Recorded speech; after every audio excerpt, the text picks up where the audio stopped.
ini saya ngomong Jakarta. Jakarta ini Pak, penduduknya di bawah 10 juta. APBD-nya 90 triliun. Kalau di Jakarta itu dari 10 juta ada 2 juta kepala keluarga, itu orang Jakarta bisa digaji per kepala keluarga 10 juta. Kenapa? Karena 10 juta dikali 2 juta hanya 20 triliun. Kalau saya gubernurnya bagi. Beda, kalau Jabar 50 juta. Nah, untuk itu. Halo Sobat Intonasi, tadi kita bisa mendengar pidato terbaru dari Gubernur Jawa Barat, Kang Deddy Mulyadi. Dalam pidatonya, Kang Deddy Mulyadi mengatakan jika ia menjadi Gubernur Jakarta, ia bisa menggaji warga Jakarta 10 juta per kakak. Hal itu dikarenakan APBD Jakarta sangat tinggi, yaitu senilai 90 triliun. Nilai tersebut tentu saja sangat besar sekali jika dibandingkan dengan jumlah penduduk Jakarta yang kurang dari 10 juta penduduk. Tentu saja hal itu berbeda dengan penduduk Jawa Barat, di mana penduduk Jawa Barat mencapai hampir 50 juta penduduk. Tidak hanya itu, Kang Deddy Mulyadi juga tadi mengatakan jika perusahaan-perusahaan ataupun pabrik-pabrik yang berada di wilayah Jawa Barat itu membayar pajaknya kepada pemerintah Jakarta. Nah, pernyataan tersebut disampaikan oleh Kang Deddy Mulyadi di hadapan anggota DPRD. Untuk selengkapnya, mari kita simak sama-sama pidato terbaru dari Gubernur Jawa Barat, Kang Deddy Mulyadi. Nah, apa sih yang terjadi hari ini adalah pola pengelolaan keuangan yang tersentral. Nah, problemnya di mana? Ini saya ngomong Jakarta. Jakarta ini Pak, penduduknya di bawah 10 juta. APBD-nya 90 triliun. Kalau di Jakarta itu dari 10 juta ada 2 juta kepala keluarga, itu orang Jakarta bisa digaji per kepala keluarga 10 juta. Kenapa? Karena 10 juta dikali 2 juta hanya 20 triliun. Kalau saya gubernurnya bagi. Beda, kalau Jabar 50 juta. Jakarta ini duitnya banyak. Benar. Tapi Jakarta duitnya banyak, itu duit dari daerah-daerah. Karena perusahaan di Kalimantan Timur, perusahaan di Sumatera Barat, perusahaan merembet di Kalimantan Selatan, perusahaan di berbagai, termasuk di perusahaan di Jabar, itu kantor pusatnya di Jakarta. Bayar PPH-nya, itu NPWP-nya Jakarta. Sehingga dapat bagi hasilnya Jakarta lebih gede Pak. Sebenarnya yang kebagian baunya kami Pak. Yang kebagian demonstrasinya kami Pak. Tapi yang menikmati dana bagi hasilnya Bapak Pak. Untuk itu kesini kan sekarang sebagian Pak. Ya tempat lain itu loh. Itu yang di Jawa Barat, yang di tempat lain juga sama. Ini yang harus kita bicarakan bersama Pak. Kenapa? Kita ini daerah-daerah memiliki tanggung jawab beban yang luar biasa.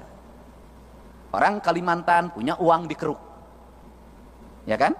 Kemudian orang Jawa Barat punya uang bagaimana? Ada debu, ada asap, ada limbah, ada jumlah manusia yang banyak dari mana-mana ke sini, ada konflik ketenaga kerjaan, ada demonstrasi ketenaga kerjaan, ada problem sosial di mana orang yang di sekitarnya asalnya punya sawah hilang sawahnya, asalnya punya kebun hilang kebunnya, kehilangan mata pencahariannya, tergeser dia oleh persaingan orang, mereka menjadi kelompok miskin baru.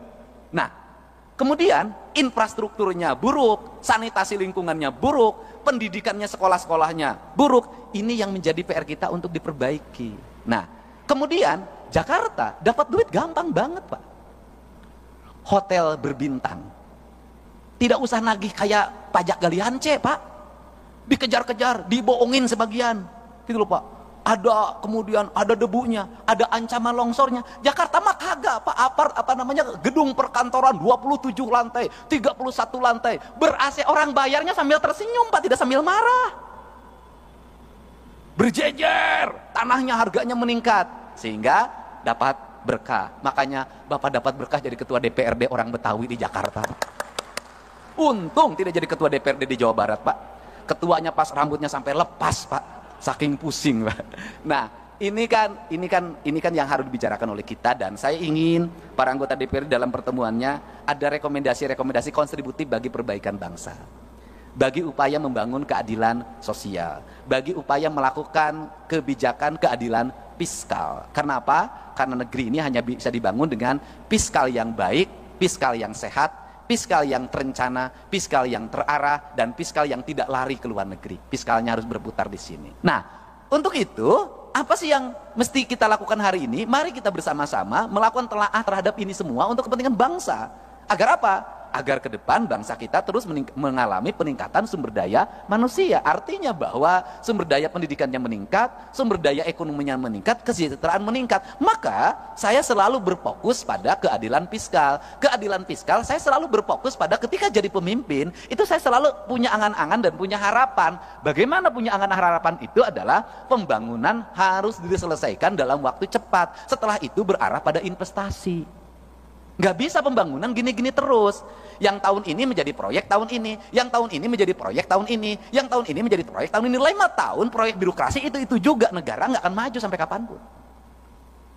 Tetapi yang harus dilakukan adalah apa yang kita selesaikan dalam waktu 1 tahun, apa yang waktu 2 tahun, apa yang waktu 3 tahun, apa yang waktu 4 tahun, apa yang waktu 5 tahun. Ini semuanya tidak boleh berulang. Pekerjaan kemarin harus tidak boleh dikerjakan hari ini lagi. Kenapa? Pembangunannya ke depan. Tujuannya untuk apa? Agar fiskal yang tahun kemarin itu tidak digunakan untuk tahun ini, dan negara sudah mulai berpikir untuk membangun kemandirian. Saya itu sudah punya rumusan, mudah-mudahan ini bisa dilakukan di Jawa Barat, adalah misalnya begini, desa itu berapa sih penduduknya di desa itu? Di desa itu ada potensi apa? Anggaran pembangunan desa itu harus segera dibikin skala prioritas, ditambah plus kabupaten, ditambah subsidi dari pemerintah provinsi, ditambah pusat, fokusnya di desa. Kalau di desa itu ada 7 RW, dibagi saja sebenarnya. RW ini bagian desa, RW ini bagian kabupaten, RW ini bagian provinsi, RW ini bagian pusat. Jadi membangun desa paripurna itu bisa selesai dalam waktu 2 tahun. Tahun ketiganya itu anggaran sudah mulai diarahkan, bukan untuk itu lagi, untuk kesejahteraan publiknya, jaminan kesehatannya, jaminan pendidikannya, jaminan hari tuanya. Tahun berikutnya harus lagi mengarah pada investasi, di mana uang itu tidak digunakan lagi untuk pembangunan infrastruktur lagi karena udah selesai, digunakan untuk investasi. Investasinya dikelola oleh perbankan daerah, di mana uangnya berputar, dipinjamkan pada lingkungan daerahnya, dan untungnya diperoleh lagi. Ini kan model koperasi zaman dulu sebenarnya, cuman dikelola secara modern. Nah kemudian uang itu berputar, maka dalam jangka panjang daerah tersebut akan memiliki kecukupan fiskal. Kemudian pembangunannya selesai. Terjadi pada negara mana? Pada Tiongkok. Tiongkok itu pembangunannya dilakukan secara terstruktur, terencana, dilakukan oleh negara dengan waktu cepat, kemudian negara memiliki kecukupan fiskal, kemudian Tiongkok berkembang investasinya, setelah berkembang investasinya, kebutuhan pembangunan di daerahnya dianggap sudah cukup, kemudian mereka punya fiskal yang cukup, mereka harus bergeser ke tempat lain untuk menggeser sumber daya manusianya, sumber daya ekonominya, diputarkan di negara lain, rakyatnya ikut kerja. Tetapi setelah proyeknya berjalan, mereka balik lagi dapat duit lagi 2-3 keuntungan. Dia pakai bahan baku dia punya dia pakai sumber daya punya dia, dan fiskal punya dia. Rakyatnya kerja, barangnya dijual, setelah itu dia dapat keuntungan lagi, balik lagi ke negaranya. Kita mulai berpikir desa-desa dan kabupaten ke situ. Dan ini harus kembali bahan diskusi.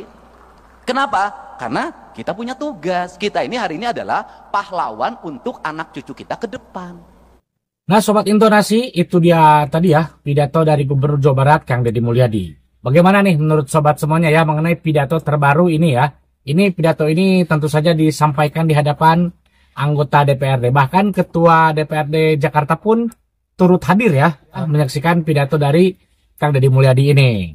Tadi Kang Deddy Mulyadi mengatakan seandainya yang menjadi Gubernur Jakarta, ia sanggup ataupun bisa memberikan warga Jakarta 10 juta per kakak. Ya, seumpamanya penduduk Jakarta 2 juta nih, dengan APBD yang nilainya lumayan tinggi, itu bisa digaji tuh penduduk Jakarta. Nah ini tanggapan dari penduduk Jakarta gimana nih ya? Karena mudah-mudahan ini bisa video ini bisa didengar ya oleh warga Jakarta ya. Nah sobat semuanya, tentu saja hal itu didasarkan oleh data-data ya. Kang Deddy Mulyadi tidak mungkin asal bicara. Nah tidak hanya itu, Kang Deddy Mulyadi juga sangat menyayangkan sekali ya, di mana di Jawa Barat ini banyak sekali perusahaan-perusahaan, pabrik-pabrik, PT-PT yang berlokasi ataupun berdomisili di wilayah Jawa Barat.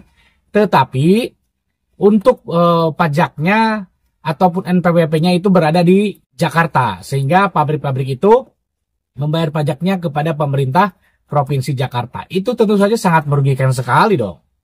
Dimana kan pabrik-pabrik, perusahaan-perusahaan itu kan ketika beroperasional, itu contoh kecilnya ya, menggunakan truk gede ataupun mobil gede itu kan bisa merusak jalan ya, sehingga yang dirugikan siapa? Selain pemerintah Jawa Barat, ya masyarakat Jawa Barat juga. Jadi jadi rakyat Jawa Barat hanya dapat asapnya, hanya dapat baunya saja dari perusahaan-perusahaan yang berlokasi di Jawa Barat karena membayar pajaknya di Jakarta. Nah itu yang mungkin akan diusahakan oleh Kang Deddy Mulyadi sehingga perusahaan-perusahaan yang berdomisili ataupun yang berlokasi di wilayah Jawa Barat ini membayar pajaknya ataupun kantornya berlokasi di wilayah Jawa Barat, sehingga saling menguntungkan ya. Jika ada pabrik, perusahaan yang membangun di Jawa Barat, tentu saja pihak Provinsi Jawa Barat ataupun penduduk Jawa Barat juga akan mendapatkan keuntungan dari berdirinya perusahaan ataupun pabrik tersebut. Jadi Kang Deddy Mulyadi ini ingin meniru gaya Tiongkok ya atau Cina, dimana kan seperti yang kita tahu Cina ataupun Tiongkok ini dalam perekonomiannya sangat maju, melesat ya, berkembang cepat sehingga menjadikan negara salah satu terkuat di dunia, menjadikan negara maju. Nah, ini yang akan ditiru mungkin ya Kang Deddy Mulyadi